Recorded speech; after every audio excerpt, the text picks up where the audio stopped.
ये कहानी दो ऐसे बेस्ट फ्रेंड पे आधारित है जिन्हें एक ही लड़की से प्यार हो जाता है। वो दोनों उसके साथ घपाघप करने के लिए सारी हदें पार कर देते हैं। उसके बाद उन तीनों के बीच में क्या होता है वो हम आज की इस एक्सप्लेनेशन में देखने वाले हैं। मैं आज जिस मूवी को एक्सप्लेन करने वाली हूँ इस मूवी का नाम है द लेओवर और ये मूवी 2017 में रिलीज हुई थी। मूवी के स्टार्टिंग सीन में हम केट को देखते हैं जो कि एक स्कूल टीचर है। वो बच्चों को पढ़ा रही थी। तब वो पीछे बैठे एक बच्चे को देखती है जो पीछे बैठ के कॉमिक पढ़ रहा था, लेकिन केट उसको डांटने के बजाय सबको कॉमिक बुक पढ़ के सुनाने को बोलती है। उसके बाद केट भी उस बुक पे इंटरेस्ट लेके सुनने लगती है। तभी वहाँ स्कूल का प्रिंसिपल आ जाता है और वो केट को स्कूल के बच्चों के साथ मस्ती करते हुए देख लेता है और वो केट को अपने ऑफिस में बुलाता है, जहाँ वो केट को बोलता है कि तुम बहुत सुंदर हो और तुम्हारी आंखें भी बहुत ज्यादा प्यारी है और तुम्हें टीचर नहीं होना चाहिए। दरअसल प्रिंसिपल उसे इनडायरेक्टली जॉब छोड़ने के लिए बोल रहा था। इधर हम दूसरी लड़की मेग को देखते हैं जो एक मार्केट फील्ड में सेल्स एम्प्लॉयड होती है और वो एक कंपनी में सेल्स ब्यूटी प्रोडक्ट बेचने की नाकाम कोशिश करती है बट उसका कोई फायदा नहीं होता। जिसके बाद वो गुस्से में वहाँ से बाहर आ जाती है और बाहर आने के बाद उसे एक और झटका लगता है। उसकी कार नो पार्किंग में खड़े होने की वजह से पुलिस उसकी कार को उठा के वहाँ से ले जाती है और घर पहुँच के केट देखती है कि मेग कुत्ता डांस कर रही है। यहाँ हमें पता चलता है कि ये दोनों एक बेस्ट फ्रेंड हैं और दोनों एक साथ रहते हैं। मेग केट को बताती है कि आज मेरा दिन सबसे बेकार गया, इंटरव्यू में मेरा प्रोडक्ट भी सेल नहीं हुआ और पुलिस मेरी गाड़ी भी ले गई। तब केट बताती है कि आज मेरा भी दिन अच्छा नहीं था और मुझे स्कूल से निकाल दिया गया है। उसके बाद मैं केट को सुबह जल्दी उठाती है और उसे बताती है कि हमें अपना स्ट्रेस कम करने के लिए कहीं घूमने जाना चाहिए, जिसपे केट बोलती है कि हम इसके बारे में बाद में बात करेंगे। पर मेग बोलती है कि मैंने ऑलरेडी फ्लाइट की टिकट बुक कर दी है और अब से 3 घंटे बाद हमारी फ्लाइट है, जिसकी वजह से केट को ना चाहते हुए भी वहाँ से जाना पड़ता है। एयरपोर्ट पहुँच के ये लोग देखते हैं कि वहाँ बहुत लंबी लाइन लगी हुई है, जिससे इन्हें लगता है कि ये लोग अगर लाइन में रुके तो इनकी फ्लाइट मिस हो जाएगी। उसके बाद मेग वहाँ से जल्दी निकलने के लिए एक स्टाफ से नैन मटक्का करने लगती है और वो स्टाफ मेग की बातों में आके उसे पहले निकाल देता है और ये दोनों फ्लाइट में अपनी सीट पे बैठ के चैन की सांस लेते हैं। लेकिन उन दोनों के बीच की सीट किसी रायन नाम के आदमी की थी और वो उन दोनों के बीच एक राजा के तरह के बैठ जाता है और दोनों रानियां भी उससे मजे लेने लगती है। जहाँ रायन उनसे बोलता है कि मैं फ्लोरिडा में अपनी फ्रेंड की शादी में जा रहा हूँ। उसके बाद उन्हें पता चलता है कि फ्लोरिडा में तेज तूफान और बारिश होने की वजह से प्लेन को सेंट लुइस में उतारना पड़ेगा।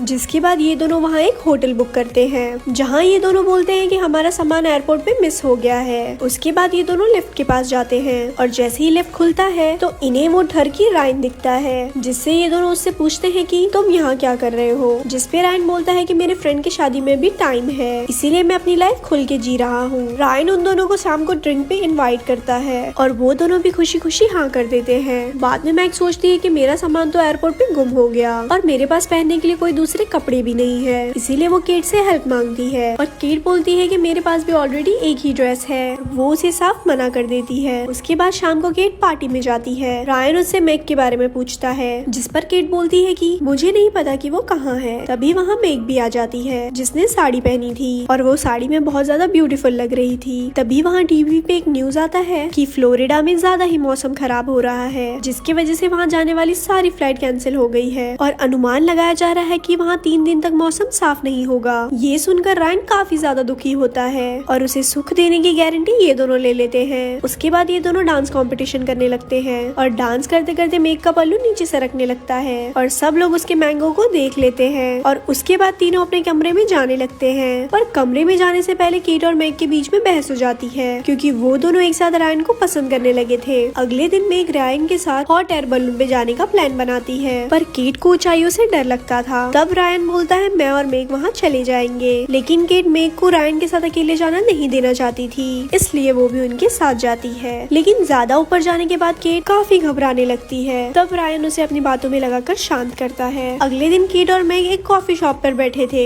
जहाँ उन्हें पता चलता है कि रायन यहाँ से जा रहा है। तब वो दोनों रायन के पास पहुँचते हैं और उससे पूछते हैं कि तुम कहाँ जा रहे हो। रायन उनसे बोलता है कि मैं शादी में जा रहा हूँ। तब केट और मेग रायन को उनके साथ चलने के लिए बोलते हैं और वो भी उनके साथ चलने के लिए तैयार हो जाता है। उसके बाद वो लोग एक टैक्सी में बैठते हैं और उस टैक्सी ड्राइवर का नाम केस था, जिसे मेग बहुत ज्यादा पसंद आती है। पीछे मेग रायन के साथ मस्ती कर रही थी और उसके बाद वो उसके हाथों में लोशन लगाने लगती है, पर केट को ये सब बिल्कुल पसंद नहीं आता। जिसके बाद वो मेग की एक गंदी सी पिक्चर रायन को दिखाने लगती है, जिसके बाद मेग बहुत ज्यादा गुस्सा हो जाती है। उसके बाद वो लोग पेट्रोल पेट्रोल पंप पे जाते हैं, जहाँ केट बाथरूम में चली जाती है और मेग बाहर से बाथरूम का दरवाजा बंद कर देती है और बाहर आके रायन से मजे लेने लगती है। तब केट किसी तरह से विंडो से बाहर निकलती है, लेकिन अनफॉर्चुनेटली वो कूड़े के ढेर में गिर जाती है, जिससे उसके सारे कपड़े गंदे हो जाते हैं। रायन केट से पूछता है कि तुम्हें क्या हुआ, जिस पर केट बोलती है कि किसी ने बाथरूम का दरवाजा बंद कर दिया था और मुझे अच्छी तरह से पता है कि वो इंसान कौन हो सकता है। जिसके बाद केट वहीं अपने कपड़े साफ करती है और कपड़े बदल के वो गाड़ी में बैठ जाती है। रास्ते में केट रायन से बोलती है कि मेरे गले में दर्द हो रहा है, जिसके बाद रायन उसका गला दबाने लगता है, मसाज करने लगता है। लेकिन मेग को ये सब बिल्कुल पसंद नहीं आता और वो जेलस करने लगती है। तब वो गुस्से में शैंपेन में बहुत सारी नींद की दवा मिलाने लगती है और वो केट को देती है, लेकिन केट शैंपेन पीने से मना कर देती है। तब क्रे उससे वो बोतल ले लेता है और खुद पीने लगता है। मेग उसे बोलती है कि तुम्हें ड्राइव करते समय नींद आएगी। तब क्रे उसे बोलता है कि मुझे ड्राइविंग करने का बहुत अच्छा एक्सपीरियंस है और मैं इससे पहले भी ड्रिंक करके ड्राइव कर चुका हूँ। उसके कुछ समय बाद रात हो जाती है और गाड़ी में सब लोग सो जाते हैं और इसी बीच क्रेज भी सो जाता है और वो रोड पे एक बोर्ड को उड़ा देता है, जिसके बाद उनकी आंखें खुलती है और वो एक होटल पे पहुँचते हैं। होटल के अंदर जाने से पहले केट उस बोतल को चेक करती है, जहाँ उसे बहुत सारी स्लीपिंग पिल्स मिलती है, जिसे देख के वो मेग पे बहुत ज्यादा गुस्सा होने लगती है और गुस्से में वो अपना रूम अलग बुक करती है। उसके बाद मेग क्लब में बैठ के ड्रिंक करने लगती है और तभी वहाँ क्रेग आता है और कुछ देर बात करने के बाद वो वहाँ से चला जाता है। इधर हम केट को भी देखते हैं, जिससे रायन ढूंढते हुए उसके पास आता है और वो उसे बोलता है कि मैं तुम्हें कब से अकेला ढूंढ रहा था। और उसके बाद वो दोनों कमरे में जाके बिना सोचे समझे खपाखप करते हैं। अगली सुबह मेग केट से आके मिलती है और बोलती है कि हमें एक दूसरे से एक लड़की की वजह से नहीं लड़ना चाहिए, जिससे केट मेग के काफी क्लोज आके बोलती है कि रात को मैंने रायन के साथ घपाघप किया, जिसके कारण उन दोनों में फिर से लड़ाई हो जाती है। जिसके बाद क्रेज वहाँ आता है और बोलता है कि रायन शादी में जाने के लिए मेरी गाड़ी चुरा कर लेके गया। तब क्रेज को एक पोस्ट मिलता है, जिसमें उसे पता चलता है रायन किसी और की शादी में नहीं बल्कि अपनी शादी में गया है। जिसके बाद ये दोनों में पुलिस से रिक्वेस्ट करती है कि रायन ने हम दोनों की लाइफ खराब कर दी है और अब वो किसी तीसरे की लाइफ खराब करने के लिए जा रहा है और पुलिस भी इनको इस बात पर छोड़ देती है और ये दोनों रायन की शादी में बिना दावत के पहुंच जाते हैं। लेकिन इनके वहाँ पहुँचने से पहले ही रायन की शादी हो चुकी थी। लेकिन रायन इन दोनों को वहाँ पर देख के वहाँ से भागने लगता है, लेकिन ये दोनों उसे पकड़ लेते हैं और बोलती है कि तुमने हमारे साथ ऐसा क्यों किया, एक के साथ एक फ्री। तब रायन बोलता है इसमें मेरी कोई गलती नहीं है, तुम दोनों मेरे साथ फ्लर्ट कर रही थी ना कि मैं, और जब कोई मेरे सामने झुक के खड़ा होता है तो मैं इतना शरीफ नहीं हूँ कि मैं कुछ ना करूँ। उसके बाद रायन की वाइफ वहाँ पर आती है और वो रायन से रूडली बिहेव करने लगती है, जिसके बाद ये दोनों भी वहाँ से जाने लगते हैं। उसके बाद मेग क्रेग को किस करती है और केट से कहती है कि जो कुछ हुआ अब हमें वो भूल जाना चाहिए और हम दोनों पहले की तरह बेस्ट फ्रेंड बन के साथ में रहना शुरू कर देंगे। केट के स्कूल का प्रिंसिपल उसका प्रमोशन कर देता है, क्योंकि उन्हें केट का टीचिंग का तरीका पहले से ही पसंद था। मेग और क्रेग बाबू सोना बन जाते हैं और केट और मेग फिर से दोनों साथ में रहने लग जाते हैं और ये मूवी यहाँ खत्म हो जाती है। ऐसे ही और स्टोरी सुनने के लिए हमारे पेज को लाइक करें। धन्यवाद।